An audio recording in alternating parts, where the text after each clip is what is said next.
4e jour de compétition à la CAN au Cameroun. Les 6 dernières équipes en lice sont entrées sur les différentes pelouses du pays. Pour analyser cette journée, on retrouve en direct de Yaoundé la capitaine de notre équipe sur place. Bonsoir Lise-Laure Etia. Bonsoir Namouri. On débute avec le duel des Aigles qui a tourné en faveur des Maliens. Le Mali a battu la Tunisie 1-0. Oui, bonne entame de match important des Aigles de Carthage. Puis les Maliens ont repris le contrôle de la situation mais ont pêché dans la finition. 48e minute, le Mali se voit accorder un penalty transformé par Ibrahima Koné. 77e minute, c'est la Tunisie à son tour qui se voit accorder un penalty. Mais Kazri se heurte à l'excellent gardien du tout-puissant Massembe qui a d'ailleurs été élu homme du match, Ibrahima Munkoro.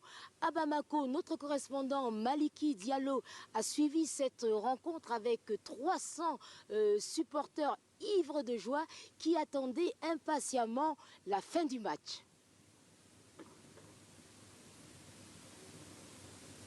Le mot ne peut exprimer l'immensité de ma joie aujourd'hui. Vraiment, nos jeunes ont été très courageux, très talentueux et très prestigieux sur le terrain. Vraiment, nous sommes très contents. C'est tout le Mali qui est fier d'aujourd'hui. On sait que pendant tous les CAN qui se conduisent ainsi. Un match magnifique. On a vu qu'aujourd'hui, les Aigles du Mali, c'était des vrais guerriers. C'était une équipe solide, une équipe très forte, mentalement, physiquement, sur tous les plans. Aujourd'hui, on a vu une équipe du Mali au firmament. Des images recueillies par Maliki Diallo, notre correspondant au Mali. Lise-Laure, victoire des Maliens, mais grosse polémique liée à l'arbitrage zambien de la rencontre. Que s'est-il passé ? Effectivement, Namouri, le match s'est terminé dans une grande tension. Il s'est achevé avant la fin du temps réglementaire, d'où la colère des Tunisiens qui ont refusé de reprendre le match, contrairement aux Maliens. À l'origine de cette cacophonie, 2 erreurs grossières d'arbitrage du Zambien Jani Zikawe. En l'espace de 5 minutes, les explications du sélectionneur tunisien suivies de celles du coach malien recueillies par Louis Decroix. Sa décision est inexplicable. J'arrive pas à comprendre comment il a pris cette décision. Ça fait presque 30 ans que je suis dans ce domaine et j'ai jamais vu une situation pareille.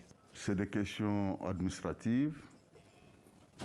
Naturellement, nous, en tant que techniciens, nous nous sommes mis à la disposition de notre administration. C'est l'administration qui a discuté avec eux.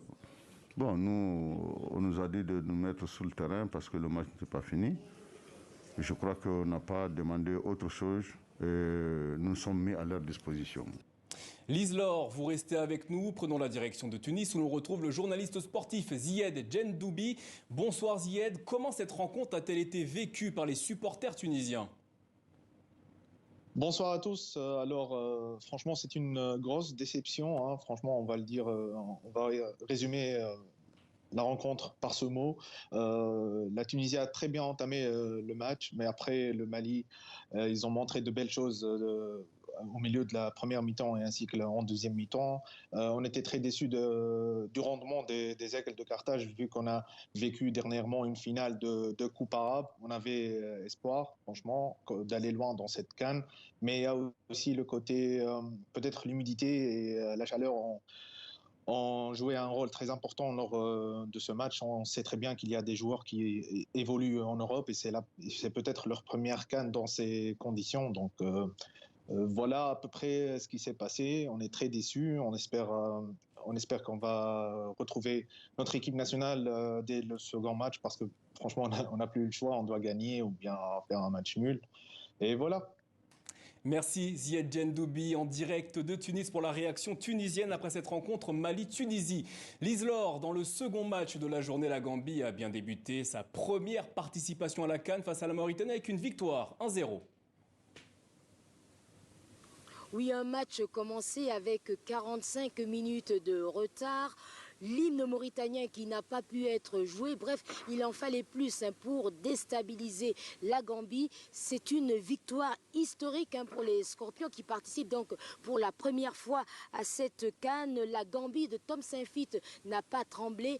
Dès la 10e minute, Diallo, d'une frappe limpide, a inscrit le premier but à l'extérieur de la surface de réparation. Les Mauritaniens sont donc dos au mur et condamnés à l'exploit face à la Tunisie. Enfin, dans le troisième et dernier match de cette CAN aujourd'hui, la Guinée équatoriale affronte en ce moment la Côte d'Ivoire et actuellement nous jouons les arrêts de jeu. Et c'est la Côte d'Ivoire qui mène à la marque grâce à une réalisation de Max-Alain Gradel. 1-0 donc pour la Côte d'Ivoire. Merci Lise-Laure Etia. Je rappelle que vous étiez avec Cynthia Nzetia et Louis Decroix à Yaoundé au Cameroun pour nous faire vivre cette Coupe d'Afrique des Nations. On se retrouve demain. Belle soirée à vous.